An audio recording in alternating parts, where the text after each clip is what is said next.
teach you how to make a paper football. 2, I'm going to teach you how to make the field goal. 3, and for those of you that are overachievers, you want to have an old flip chart scoreboard like this with extra helmets as well as a timer for your games and quarter controls. I'm going to teach you how to build all of this in this video. But I'll go ahead and I'll do this first so that those of you that just want to do that, the low-hanging fruit and get on with it, you can do that. But those who want to go on, let's go ahead and get started.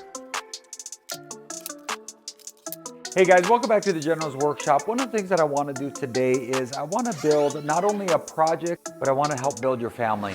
This has been something that has absolutely helped me gain hundreds of hours of memories, and I want to give it to you as well. So if you got a little bit of time, grab your kids or whatnot, as long as you got one single dowel and perhaps a scrap piece of wood like this here, we can make you an amazing, awesome NFL field goal post. So let's go ahead and get started with the build. I'm going to walk you through it.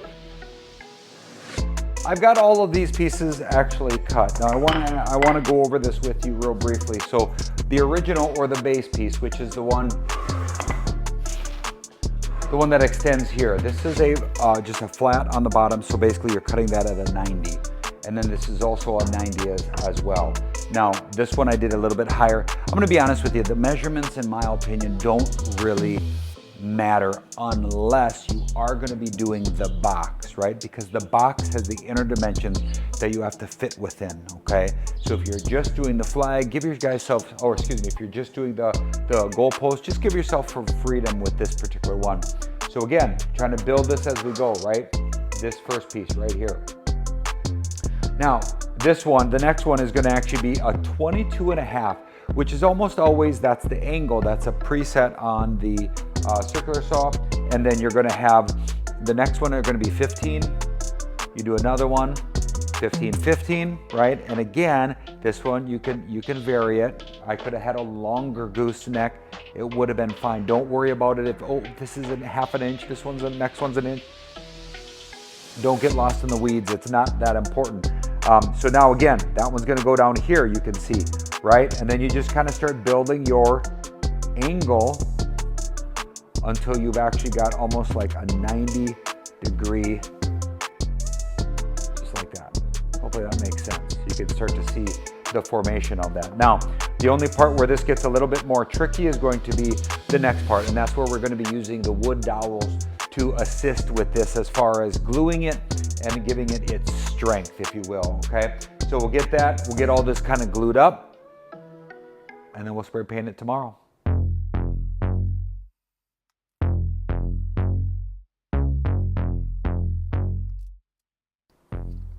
Now guys, I want to show you, even if you do it like this, let's say it's off just a little bit, right? On the front, it's perfect, but in the back, you got a little bit extra. That can actually be sanded down. Don't get, again, this is something that's going to have so much fun, you won't even care about the tiny little blemishes, and nor does it need to be perfect. So give yourself some allowance here just to be creative with it. You guys will be painting it afterwards, so that's going to work just fine. So I'm going to do that with a series throughout these. I'm going to do another one and then onto this, and then we're going to put it all together with some glue. Now, one of the things you guys could do, and if you've got any gaps, feel free to put a bunch of your sawdust, actually push it down in there, in with the glue. It's just going to serve as a filler, and it's going to actually pack in those gaps so you just be less noticeable.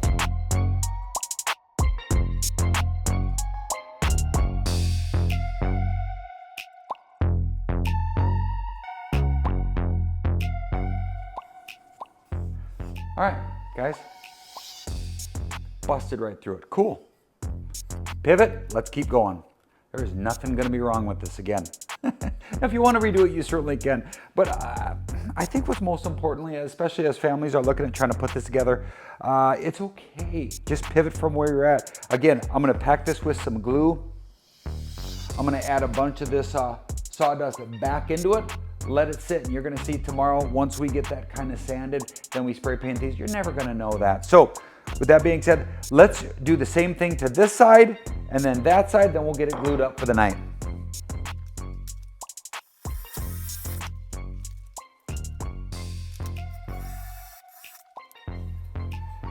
Take that, that's getting on. It's getting on. Now, on this particular one, Almost an identical matchup to this one. All right, but yet a little bit wider, but nothing more than that. Okay, so I've got that. That just needs to be glued. This needs to be glued.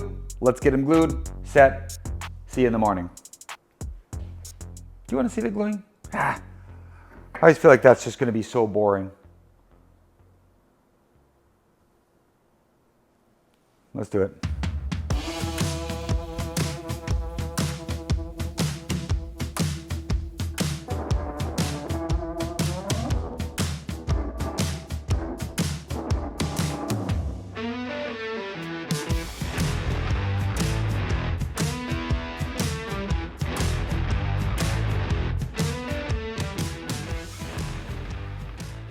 All right, you guys, so we got the glue up done, and I wanna show you just some of the imperfections that are here. And it's important to me that I let you know how the importance is not necessarily on perfection, but just getting this done with your little ones or whatnot. If you wanna make it, you're gonna have tons of fun. You can actually see some of the gapping that's actually present here. Now I could fill that with the wood glue if I wanted, or I could get a tighter joint. But I want to make sure that you don't pause this or not do it because you're afraid of the imperfections or that you may not be able to do it right, okay? This joint, once we get this sanded down, and these, once we get sanded down, are going to look absolutely splendid, just like that. I think is absolutely perfect. So don't get lost in the weeds of feeling like it has to be perfect. If you're that one that deals with perfectionist paralysis, just let that go, or at least try to let that go. Now, I do have a few different ways. The most inexpensive is these sponge sanding blocks that you can use, and this is going to require a lot of elbow grease. But you're going to just kind of start. Again, your goal is try to create where there's these step offs. You're going to this part where it meets. You're going to start taking that heaving that's happening where one side shifted up, and you're just simply going to sand that, and you're going to get that away. There's an opportunity to do this if you happen to have basically an oscillating sander. This would work great. I also happen to have a sander over there, but I'm not going to go through this. So again, work on this curve until it gets more like that. It's smooth. Now you notice there's still a little bit of gapping on the one that I have, and that's totally fine. There's nothing wrong with that, okay? So I'm not gonna actually go ahead and show all of that, but we're gonna keep moving on with the build so you can get through, and we're gonna get this done, so let's go.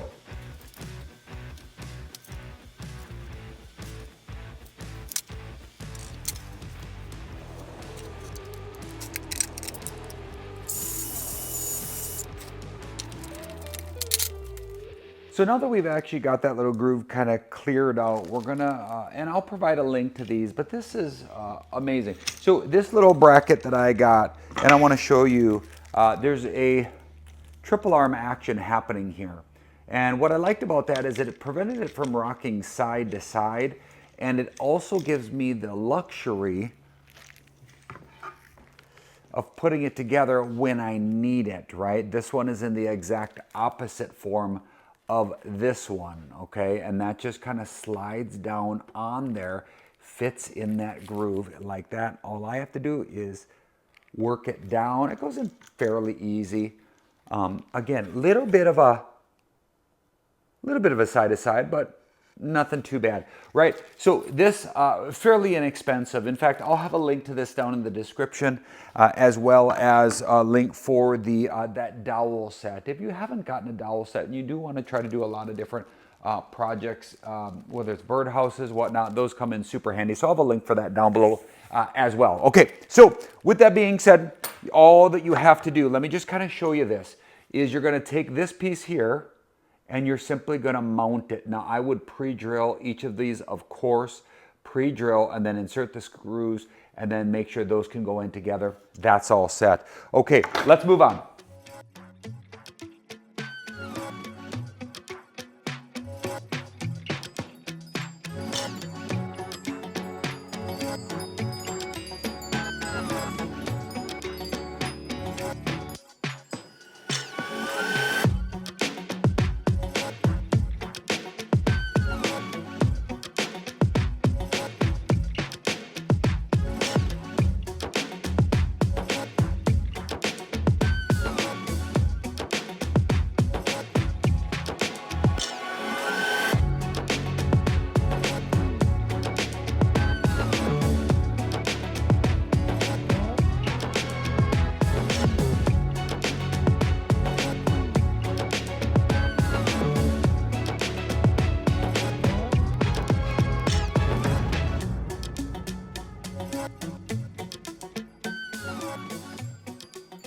You know, it's funny how the smallest details often carry the biggest weight. With the flagpole, it's not just about sticking a pole in the ground. It's the subtle choices that elevate it. The angle of the base, right? The way the brackets are set, the finish on the cap, and how the flags catch just at the right light when the breeze hits. These touches may seem minor, but together they create that moment where people stop, look, and say, now that's sharp.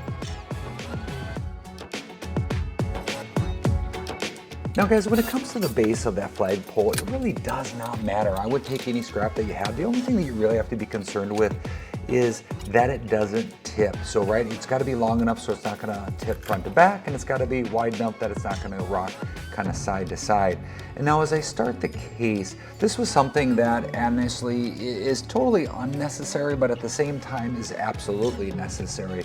I love the idea of having the box. I actually toy with the tradition that we have in our family, is that when you play a game, when you win, you get to sign the box. So that's one thing that I actually am going to be doing, is I like the box so that you can actually have the cover and you actually sign your autograph every time that you win authentically. It's just one of those extra touches, just adds a special kind of tradition to it. And so for me, I love this aspect of it, and I'm definitely going to carry it through into this as well. Now guys, this felt is just a game changer. I just love the look, and I feel like it has such a quote NFL kind of look to it. Right? Why? I don't know. It just seems to work for me.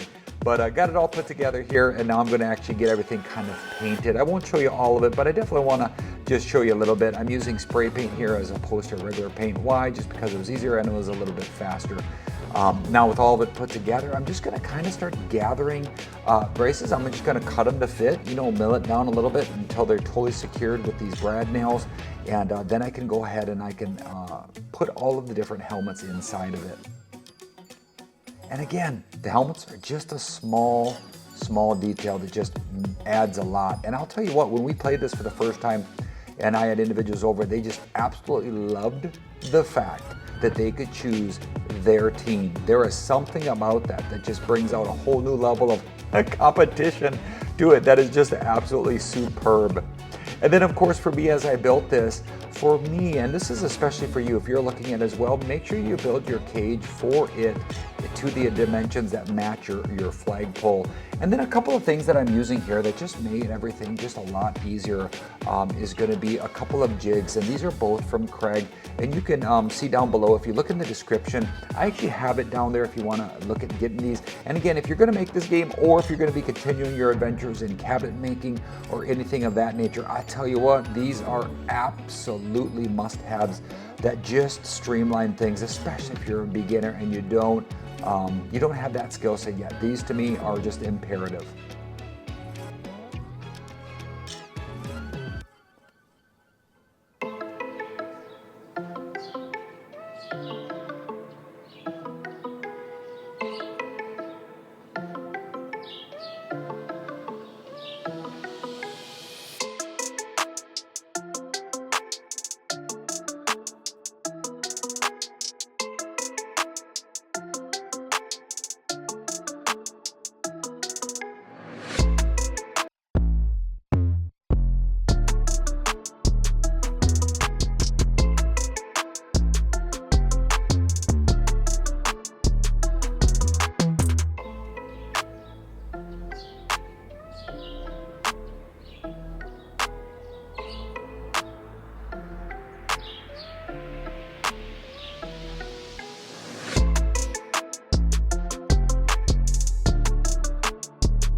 All right, you guys, don't tell Rogue, but Beastie Boys were absolutely right. She is crafty. So I was able to actually kind of steal, or perhaps let's just call it borrow.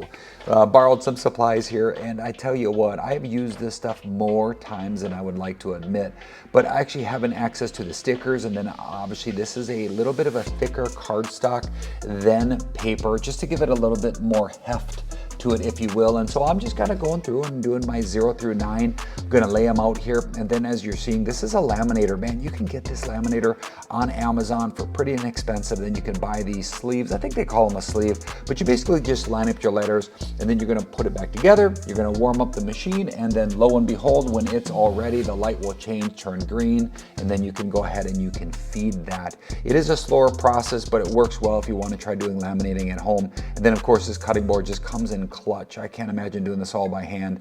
This just makes it nice, smooth, and you just get crisp edge lines for this. Okay guys, so I added a matte black finish to everything. So at this point, I actually get to start putting it together now. I'm gonna actually do the lettering first. So let's get that on.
So, here's how it turned out.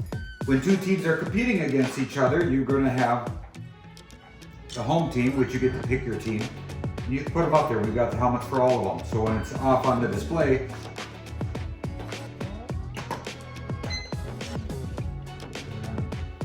however long you want it.